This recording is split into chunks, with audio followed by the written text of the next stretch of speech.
Hello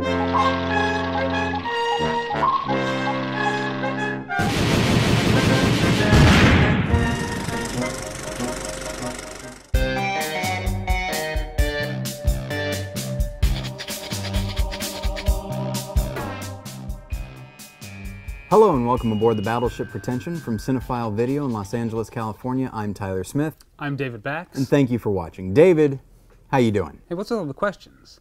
It's not like I'm hiding the body of an old lady I murdered in my garage or anything. I feel like you're lying to me. Oh well, what you gonna do? So today we're going to be reviewing Richard Linklater's new film, Bernie. And later we'll be joined by actor-comedian Laraine Newman. But first, Bernie. He was the nicest guy in town. He was about the most popular man in Carthage. Real people person. Just made you feel real good about yourself. It's like he had cast a spell over the entire area.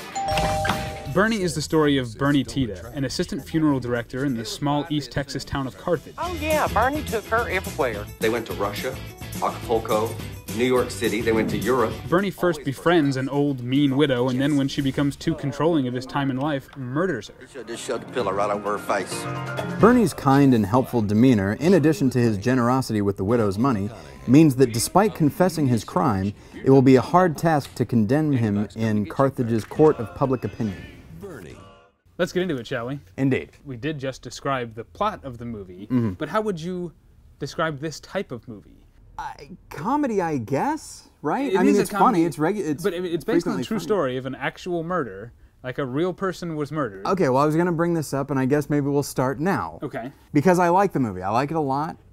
It's one of my favorite movies of the year so far.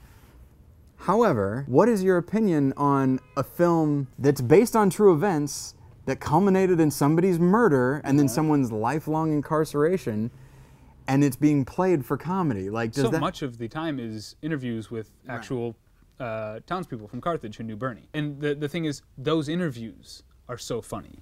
You know, the things that those people say are among the funniest things in the movie. And so I think that's Richard Linklater saying, this isn't my point of view, this is how Carthage views this incident. Yeah. Because I don't think this is actually a movie about Bernie Tita. I think it's a movie about the town of Carthage and about small towns in general. Small towns in general, or small towns in the South specifically? I think just community. It's almost about you know, what you can forgive and what's important to a community. It doesn't feel like it when you're watching it, but when you think back on it and you ask yourself these types of questions, it's a surprisingly subversive film. I found myself not comfortable with seeing things from Bernie's point of view, or agreeing with the townspeople, or like, yeah, just let him go free. I'm like, what am I saying? Like, it's like, I've been pulled in as well. He's a likable guy, and she did treat him pretty bad. I need to keep coming back to this point. This movie is not a murder story. It's not a true crime story. It's about a town. It really is just a portrait of a place surrounding probably the most notable event to ever occur there. And one of the things that I found myself a little frustrated by, but later went on to embrace, is the idea that Linklater's not interested in putting out motivations. Like Bernie, like the choices he makes before the murder, oddly enough, the murder's the thing that makes the most sense. Yeah. But everything up until then, you don't really know why he's doing it. Again, I think someone who hadn't seen it would listen to what you said and think that maybe you're saying something bad about Jack Black's performance. No. But it's the performance of his career. It is the best, yes, it's the best performance of his career. Room service. Hi, just dropping by again, Mrs. Nugent, pay my respects. Brought you some soaps and a little bubble bath to soothe you in the tub, and some chocolate cupcakes for a late night snack. Come in. Oh, it would be my pleasure. He just embodies Bernie, and I cannot imagine anybody else playing this character half as well as he did. I think Matthew McConaughey's performance might be a little too over the top, and I also think in the third act, when it becomes about the trial, it sort of by necessity has to become about the story, and I think it loses some steam at that point. I do agree with you about Matthew McConaughey. I think that he's doing some good work, but at the same time, to go to what I was saying a moment ago, like, I could think of a number of actors that probably could have played that part better and played it a bit more straight. But it's a great film in general. Definitely. And I don't think it's going to get a huge release, but if people have the opportunity to see it, they should definitely take advantage. Yeah, I'm hoping that we'll have a long life, maybe in home video or what have you after its release if it doesn't get seen. I mean, not that Jack Black is, lacking for opportunities, but I hope that this kind of takes his career in a slightly different direction. Yeah, it is an unlikely performance from Jack Black. In a minute, we'll be back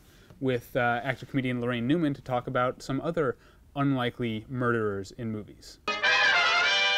You've just seen us review Richard Linklater's Bernie. We've got a guest here to talk about some other cinematic unlikely killers. She's a founding member of The Groundlings, an original cast member of Saturday Night Live. You also know her from appearances on such awesome shows as Curb Your Enthusiasm. Laraine Newman, thanks for joining us. My pleasure. Love being with you guys, talking movies. In thinking about this topic of unlikely killers, I was thinking about people. The first thing that came to mind, and I know you'll, as a horror fan, you'll agree, Carrie would be a very unlikely killer. Yeah, a teenage girl. Stephen King seems to have a fascination with unlikely, killers. People who are like in The Shining, where the guy's a school teacher, and of course we find out his pathology later during the movie, but at the time, on the surface of it, it's just they get this great gig as a caretaker. It's going to be great. I'm going to write my book, and But who were you? Got a little list in front of you. I'm excited to think these were, when I was thinking, you suggested it was unlikely, and even though Mr. Brooks with Kevin Costner is we know that he's a serial killer, but his character is so just demure, and the way he goes about it, I think it's the best thing he's ever done. I really do. I actually never saw it. I've never seen it You've either. never seen Mr. Brooks? Neither one of us has. Okay, he's like a upscale businessman who's a serial killer, and he's very methodical about it. He has trophies, the whole deal, and he's very meticulous. He keeps his treasure trove very well hidden. It sounds like a cool but premise. it is so good. And I mean, the idea of the upright businessman who's very just doesn't seem like he could do this. I mean, of course, American Psycho is an example of what we're talking about, and just this idea of, he to us seems very unusual because he's very good-looking guy, in good shape, really strong, a very specific kind of personality, but in the world he lives in, they're all like that. Yeah, they're all killers, though. They're commodity traders. Come on, they're killers. That's the thing, because you mentioned, Tyler, off camera, that you were going to mention American Psycho, and it's funny because if I met Patrick Bateman, I would think this guy's a psycho, but the joke of the movie is what you're saying. Everyone he relates to talks the same way. But the inner dialogue, if you read any kind of books about sociopaths, they're very concerned about outward appearances. The whole thing he goes on, the rant about the business card, and how he wants to kill the guy because of the business card. A huge part of film noir is this. There's, of course, the hard-boiled detective and all that, but there's also, Double Indemnity. It's just I was just going to say that, in the right circumstances. He's an insurance he was agent. questionable to begin with, but it's hard to imagine that he would have ever been in that situation to go down that road. But yeah, Double Indemnity was what I was thinking of. What were the other ones I found? Blue Steel. Do you remember Blue Steel with Ron Silver and Jamie Lee Curtis? Love that movie. He's also, that guy's like a commodities trader played by Ron Silver. He witnesses Jamie Lee Curtis kill someone. She's a cop. And it's a clean kill, the whole thing, but her gun gets lost in the midst of this whole action, and he picks it up and starts killing people. There is a film that was not really seen by a lot of people, but I love, and it's very similar to American Psycho, especially in its brutality, and that's The Killer Inside Me. And in it, Casey Affleck, who I think is a great actor and underutilized a lot of the time. He's this small town in the 1950s, sheriff's deputy, real, please and thank you, howdy ma'am, the whole thing. But he is an absolute sadist. Casey Affleck kind of has that soft voice, and he just seems like such a nice guy. But underneath, he's got all this ugliness. It's just such a wonderful film, but it's not easy to watch. I think Alfred Hitchcock has this great quote about there's nothing scarier than a rational killer. I think there's nothing scarier than ending the episode right there.